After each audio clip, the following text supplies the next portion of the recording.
नमस्कार दोस्तों आज के दिन अगर देखा जाए तो भोजपुरी में काफ़ी ज़्यादा गायक है और काफ़ी ज़्यादा गायक का गाना अच्छा खासा चलता है। लेकिन दोस्तों हम आज की इस वीडियो में बात करने वाले हैं कि भोजपुरी में सबसे अच्छा गायक कौन है और भोजपुरी में सबसे अच्छा गाना किसका चलता है। दोस्तों इससे पहले आप लोगों को मैं एक रिक्वेस्ट करना चाहूँगा। दोस्तों मेरे पास माइक नहीं है और वीडियो बनाने के लिए स्टूडियो भी नहीं है, इसके कारण से दोस्तों मैं अच्छा और सबसे अच्छा वीडियो मैं नहीं बना पा रहा हूँ। इसीलिए दोस्तों आप लोगों से मैं विनम्र निवेदन करता हूँ कि दोस्तों आप लोग मेरे चैनल को सब्सक्राइब कर दीजिए और वीडियो को लाइक कर दीजिए। अब वीडियो में आते हैं। दोस्तों हाल फिलहाल खेसारी लाल यादव से पूछा गया कि आपके भोजपुरी इंडस्ट्री में सबसे अच्छा गायक कौन है और सबसे ज़्यादा गाना किस गायक का चलता है। तो दोस्तों खेसारी लाल यादव ने जो बताया, दोस्तों जब आप ये सुनिएगा तो आपको विश्वास नहीं होगा कि खेसारी लाल यादव इनका नाम बता सकते हैं। और दोस्तों वही सेम बात जब निरहुआ से पूछा गया कि आपके भोजपुरी में सबसे अच्छा गायक कौन है, सबसे ज़्यादा गाना किसका चलता है और पब्लिक सबसे ज़्यादा किसका गाना सुनना पसंद करता है,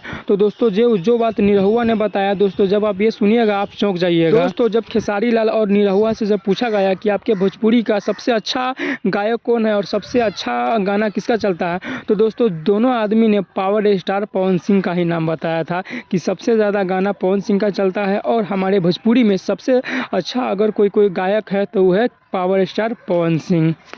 पवन जी हैं, उनसे बेहतर तो मुझे कोई गायक नहीं लगता है जितना बढ़िया गाते हैं।